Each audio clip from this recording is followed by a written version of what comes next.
योगसन्न्यस्तकर्माणं ज्ञानसञ्छिन्नसंशयम् आत्मवन्तं न कर्माणि निबध्नन्ति धनञ्जय।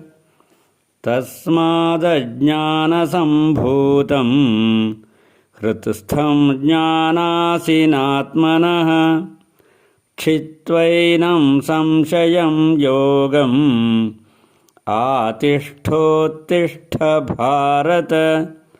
ॐ तत्सदिति श्रीमद्भगवद्गीतासु उपनिषत्सु ब्रह्मविद्यायां योगशास्त्रे श्रीकृष्णार्जुनसंवादे ज्ञानकर्मसन्न्यासयोगो नाम चतुर्थोऽध्यायः।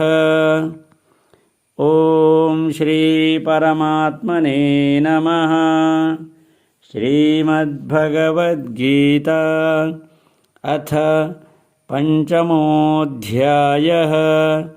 कर्मसन्न्यासयोगः।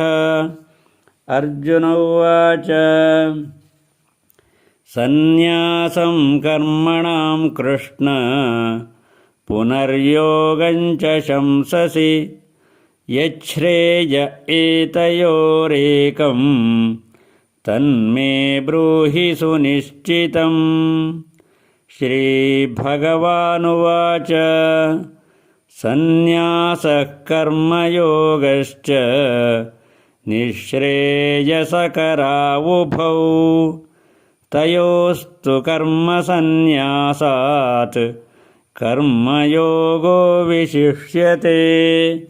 हरिः ॐ